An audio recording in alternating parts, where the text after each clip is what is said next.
తాకట్లో ఉన్న మీ బంగారాన్ని విడిపించి ఆ రోజు ఆన్లైన్ రేటుకి కొంటాం. Sharma gold company. మనోజ్ తగ్గడం లేదు, విష్ణు ఆగడం లేదు. మోహన్ బాబు నా తీర్పే ఫైనల్ అని అంటున్నారు. సినిమా డైలాగులతో పవర్ఫుల్ పంచులతో వివాదాల కుటుంబ కథా చిత్రంగా సాగిపోతుంది మంచువారి ఫ్యామిలీ వివాదం. ఇలా రోజుకో మలుపు పూటకో ట్విస్ట్ లా వీరి కుటుంబ గొడవ సాగింది. ఎన్ని రోజులు వ్యక్తిగత గొడవలతో పోలీస్ స్టేషన్స్ చుట్టూ తిరిగిన వాళ్ళు ఇప్పుడు ఆస్తి గొడవలతో మీడియా ముందుకు వస్తున్నారు. తన ఆస్తుల్లో ఉంటున్న వారిని ఖాళీ చేయించాలని కోరుతూ మోహన్ బాబు కొన్ని రోజుల క్రితం జిల్లా మెజిస్ట్రేట్ ను ఆశ్రయించారు. జల్పల్లిలోని తన నివాసాన్ని కొందరు ఆక్రమించుకున్నారని ఆయన ఫిర్యాదులో పేర్కొన్నారు. తాను కొంతకాలంగా తిరుపతిలోనే ఉంటున్నానని తెలిపారు. అనంతరం ఆ నివాసంలో ఉంటున్న మనోజ్ కు కలెక్టర్ నోటీసులు పంపించారు. ఈ క్రమంలోనే వివరణ ఇచ్చేందుకు మనోజ్ తాజాగా రంగారెడ్డి జిల్లా అదనపు కలెక్టర్ ను కలిశారు. అనంతరం మీడియాతో మాట్లాడుతూ పలు కీలక వ్యాఖ్యలు చేశారు. ఆస్తుల విషయంలో కావాలనే సమస్యలు సృష్టిస్తున్నారని తెలిపాడు. అలాగే విద్యానికేతన్ స్కూల్స్ విషయంలో కూడా అక్రమంగా ఫీజులు వసూలు చేస్తూ విద్యార్థుల తల్లిదండ్రులను ఇబ్బందులకు గురి చేస్తున్నారని, స్కూల్స్ కాలేజీల పేరు మీద లోన్ తీసుకుంటున్నారని, దీంతో ఈ లోన్లు కట్టడానికి ఫీజులు పెంచుతున్నారని సంచలన వ్యాఖ్యలు చేశాడు. అలాగే 200 కోట్లు పెట్టి కన్నప్ప సినిమా తీస్తున్నారని, ఈ సినిమా బడ్జెట్ ఎక్కడి నుంచి తెస్తున్నారో చెప్పాలని మంచు ఫ్యామిలీని ప్రశ్నించాడు. ఇక తాను తన కుటుంబ సభ్యులని ఇంటికి రానివ్వకుండా అడ్డుకుంటున్నారని, తప్పుడు ప్రచారాలు చేస్తున్నారని, అందులో ఎలాంటి వాస్తవం లేదని, ఇదే విషయాన్ని మెజిస్ట్రేట్ ముందు కూడా చెప్పానని తెలిపాడు.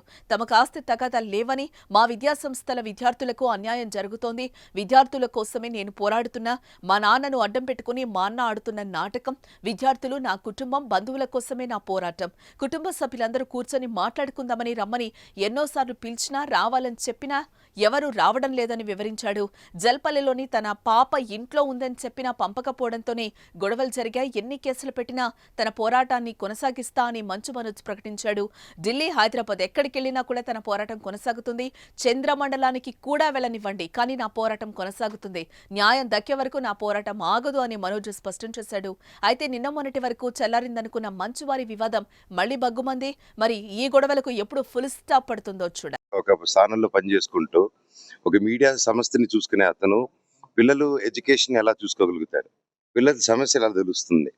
అండ్ మా ఊరోళ్ళు విలేజర్స్ అక్కడ తెలుగే అండి, హిందీ మాట్లాడరు అక్కడ మా ఊర్లో ఎక్కువ, తిరుపతి సైడ్. అండ్ ఇంకా పల్లెటూరుల సైడ్ అసలు రాదు. అండ్ వాళ్ళతో ఇంగ్లీష్లో మాట్లాడాలి, హిందీలో మాట్లాడాలని అర్థం కాక గిలగిలా కొట్టుకుంటున్నారు వాళ్ళు అక్కడ. అండ్ ఈ ప్రాసెస్లో వాళ్ళ దగ్గర క్యాషులు కలెక్ట్ చేయడాలు, ఇవన్నీ చేయడాలు చాలా కరెక్ట్ కాదు. అండ్ అండ్ రీసెంట్లో కూడా మేము క్వశ్చన్ చేసుకుంది, తీసుకెళ్ళి ఏవేవో సిగ్నేచర్లు పెట్టించుకున్నారు, ఏవేవో చేస్తున్నారు అందరితో. అండ్ హాస్టల్స్కి లోన్ రేజ్ చేసుకుంటున్నారు. అండ్ ఇవన్నీ నేను I have complete document. And why this misuse of it. And like cinema తీస్తున్నారు, దానికి 200 కోట్లు ఖర్చు పెడుతున్నారు, అది ఎక్కడి నుంచి వస్తుందని కూడా తెలియట్లేదు. So these are all my questions. And ఇది ఎలాగా అనేది మీరు చెప్తే ఒకరిని నిలబెట్టేదానికి ఇంతమంది స్టూడెంట్స్ని, ఇంతమంది లోకల్ విలేజర్స్ని వాళ్ళ కష్టాన్ని మీద కొడతాం అనుకుంటే మాత్రం ఇది చాలా కరెక్ట్ కాదు. పోరాటం ఎవరి మీద కాదండి, జస్టిస్ కోసం నా పోరాటం.